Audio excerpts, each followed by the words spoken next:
the Royal Daily Tea YouTube channel. Please be advised all of my videos are for entertainment purposes only, based 100% on my own opinion, my own theories, and my own research. All of my information can be found on the public domain and falls under the fair use guidelines. Please feel free to do your own research. Hello and welcome back to the Royal Daily Tea. So we have a lot of royal stories to cover, so we're just going to dive right in. So on my channel earlier this evening, I had asked people, should I post a controversial topic? Many people said yes. Some people said no, follow your judgment. I love the fact I can ask you guys and you always steer me in the right direction. So after much reflection, we can talk about it, but I'm not going to post it. So if you don't know what I'm talking about, there was a very big story, a viral story that posted today of Prince William having a run-in with a photographer that he caught taking photographs or stalking him and his children. Now, I did have a copy of the video and I had posted it earlier on my TikTok account, which I have now removed out of respect for William and the royal family's privacy. I had second thoughts about it and I decided to remove it myself. I was going to post clips here, but I didn't want to give the gentleman any credit at all. But apparently that video has been removed now from YouTube, so apparently someone had it removed, so I'm glad that they did. But this video was actually filmed sometime last year. It was footage that appeared of William kind of confronting paparazzi. I guess he was also on his bike. Now, Prince William and Kate and their children were enjoying a weekend. I believe it was at Norfolk. They were out riding their bikes with their children. And this photographer just kind of appears out of nowhere. And during the video, he plays dumb. He plays dumb. He's like, oh, I didn't know you were here. I was just, driving down the street. How would I know you were going to be here? I didn't know you were going to be here. How would I know? Meanwhile, he's filming William the entire time with his cell phone. Why are you getting video coverage, sir? If you're just there enjoying a Saturday, you would have said, oh my God, I'm so sorry, and you would have taken off. But no, he continued to kind of bait Prince William into a confrontation, and he's filming him on his cell phone. Like, it's pretty obvious to William you're filming him. But the thing that's more disturbing about this whole entire video was the caption that the photographer put when he uploaded the video today. He said, quote, shockingly, between when the photo of their bike ride was taken and the police arriving, there was a gap of almost 30 minutes. Was the future king and his family unprotected? It's scary to think that the Cambridges were so exposed that they were out there trying to be a normal family, trying to have privacy. This photographer gets extremely close to them, and there's no security. And he says it took 30 minutes for the police to arrive. That reminds me of those celebrities who were unalived by crazy stalkers that we hear about, and the fact that this man was able to get that close to them. What if he was armed? What if he was a nut job? That's scary to me, the lack of security that the future King of England and his children had. And I was actually surprised when I watched the video that William was having to constantly combat with this guy back and forth. The guy's clearly sticking his phone in his face. I mean, William was up in his face. William was heated. What if they would have gotten into a physical altercation and he hurt William? Do you know what I mean? There's no backup. Where was security? So this was that was the part that bothered me the most. And Kate was clearly there with her children in the background, but she's not on the video. So a lot of people now are coming for the photographer, calling him a scum bucket, saying he stalks children. I'm not going to say his name, nor am I going to share his photo. I'm not going to give this man any press. It shows how vulnerable they really are, because William and Catherine really don't walk around with a lot of security the way that other royals do. But it's very scary and it's very sad how they can't even go for a bike ride.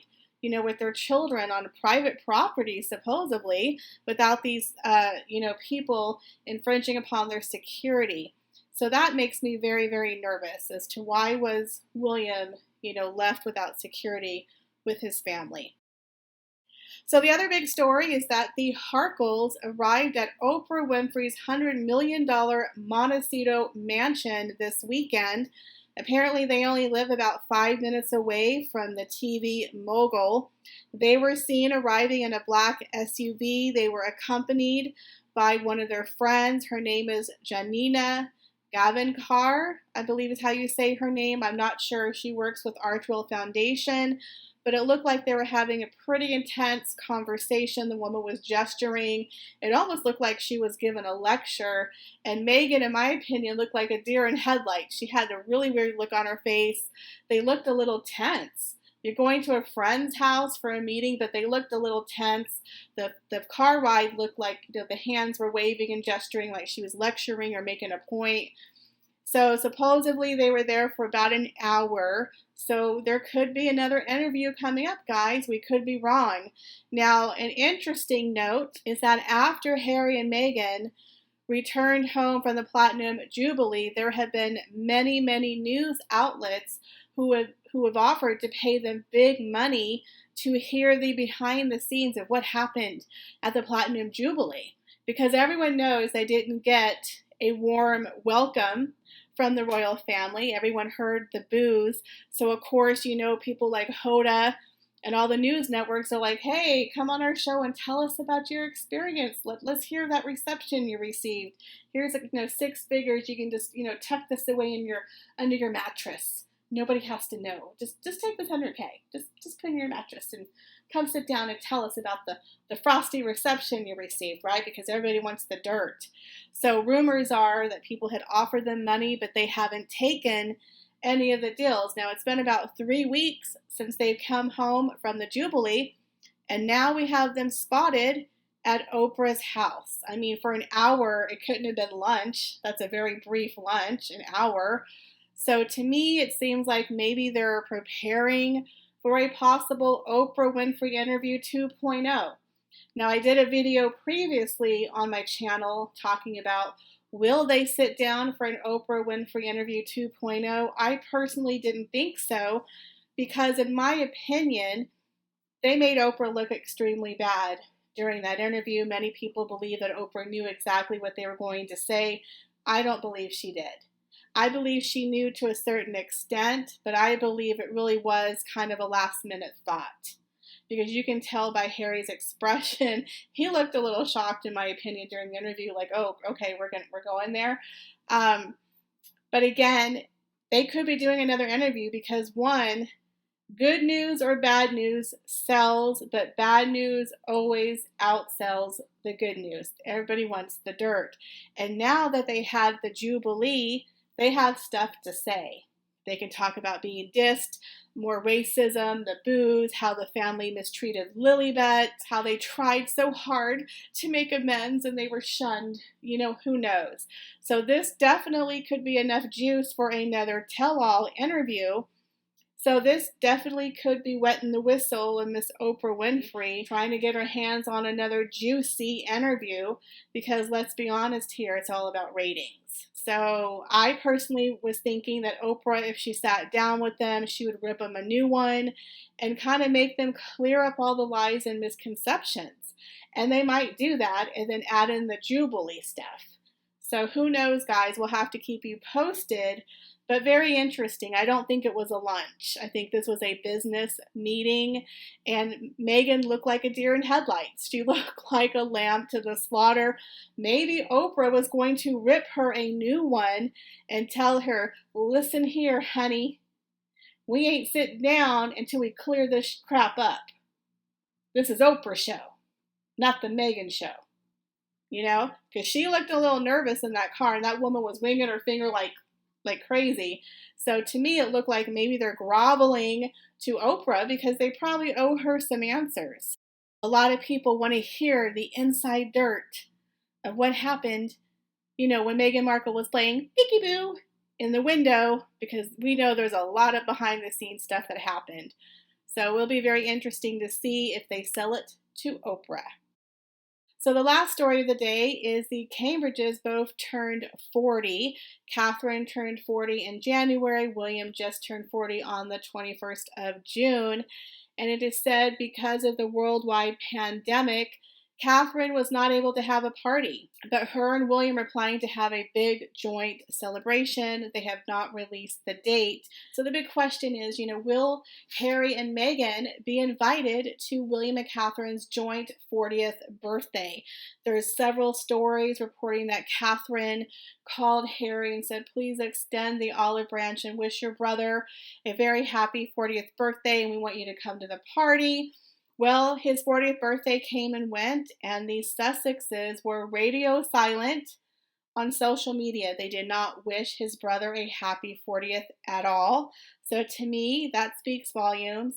I can't imagine that after the frosty reception and the fact that the Sussexes did not interact with the Cambridges, that they're going to fly all the way to England to have a birthday party celebration when he doesn't even wish him a happy birthday on social media or his website. He didn't even do anything for Father's Day. Nothing about Harry, nothing about Charles, nothing.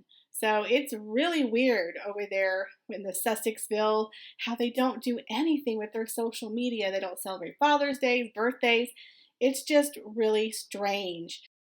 So Neil Sean, another royal commentator, mentioned in one of his videos there's a big possibility that Harry would go by himself without Meghan, because I personally don't believe Meghan's ever going to come back, especially after that frosty reception that she got from the Jubilee.